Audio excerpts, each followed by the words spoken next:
రాజధాని నిర్మాణ పనులకు ముఖ్యమంత్రి వైఎస్ జగన్మోహన్ రెడ్డి భంగం కలిగించడం వల్ల రాణిగారి తోటలో ఎక్కువగా నివాసం ఉండే భవన నిర్మాణ రంగ కార్మికులు ఉపాధి కోసం ఇతర రాష్ట్రాలకు వలస వెళ్లిపోయారని ఎమ్మెల్యే గద్దె రామ్మోహన్ తెలిపారు. ప్రతి రాష్ట్రానికి రాజధాని ఉంటే మనకేంటి ఈ కర్మ, రాజధాని లేకపోవడం అని ప్రతి ఒక్కరూ బాధపడుతున్నారని అన్నారు. ప్రాంతాల మధ్య చిచ్చు పెట్టేందుకు జగన్మోహన్ రెడ్డి మూడు ముక్కలాట ఆడారని దుయ్యబట్టారు.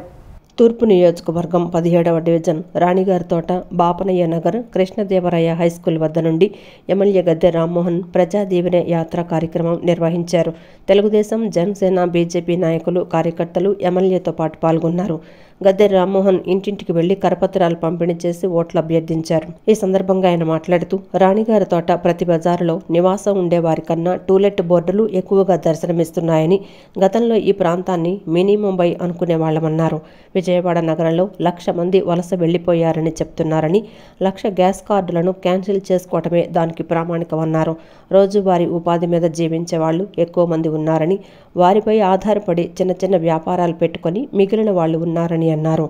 రాజధాని నిర్మాణ పనులకు ముఖ్యమంత్రి జగన్మోహన్ రెడ్డి భంగం కలిగించడం వలన రాణిగారి తోటలో ఎక్కువగా నివాసం ఉండే భవన నిర్మాణ రంగ కార్మికులు ఉపాధి కోసం ఇతర రాష్ట్రాలకు వలస వెళ్లిపోయారని తెలిపారు.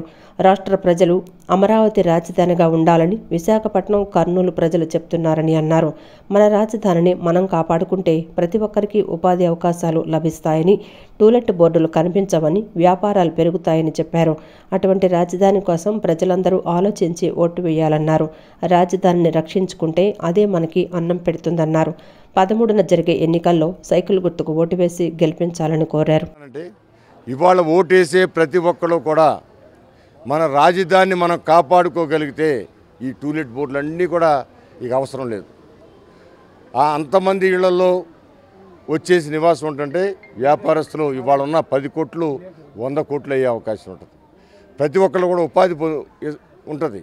రాజధాని పని చేసుకునే వాళ్ళకి పని ఇస్తుంది, చదువుకునే వాళ్ళకి చదువుకునే అవకాశాలు ఇస్తుంది. వాళ్ళ ఎయిమ్స్ హాస్పిటల్ అక్కడ కాలేజీ వచ్చిందంటే అది రాజధాని, మనకి విజయవాడలో రాజధాని ఉండబట్టే ఎయిమ్స్ హాస్పిటల్ వచ్చింది, ఎయిమ్స్ కాలేజీ కూడా వచ్చింది. అదేవిధంగా చదువు పూర్తయిన వాళ్ళకి ఉద్యోగాలు ఇచ్చే శక్తి రాజధానికి ఉంది. వ్యాపారస్తులకు వ్యాపారాలు చేసుకునే అవకాశం ఇచ్చే శక్తి రాజధానికి ఉంది.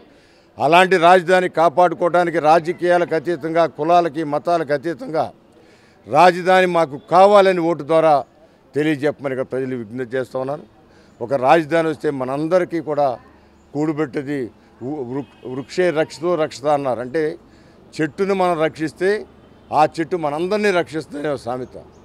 రాజధానిని మనం రక్షిస్తే ఆ రాజధాని మొత్తం అందరికీ అన్నం పెట్టుద్ది అనేది ఇవాళ అందరి ఆలోచన. అందువల్ల మరొక్కసారి మీ ద్వారా కోరుతా ఉన్నాను. అనంతరం బీజేపీ నాయకులు పోతంశెట్టి నాగేశ్వరరావు, జనసేన నాయకులు మాట్లాడుతూ రాణిగారి తోటలో పారిశుధ్యం లోపించిందని, డ్రైనేజీ వ్యవస్థ అస్తవ్యస్తంగా ఉందని చెప్పారు. ఉపాధి లేక కార్మికులు వలస వెళ్లిపోయారని అన్నారు. మౌలిక సదుపాయాలు కూడా కల్పించలేని దుస్థితిలో వైసీపీ ప్రభుత్వం ఉందన్నారు. సుమారు 70 నుంచి 80 వేల మంది కార్మికులు వలస వెళ్ళినటువంటి పరిస్థితి. ఈరోజు భవన నిర్మాణ కార్మికులు రాష్ట్రం అంతా కూడా 40 లక్షల మంది ఉంటే ఇక్కడ సుమారుగా 1 లక్ష మంది పనిచేస్తున్నారు.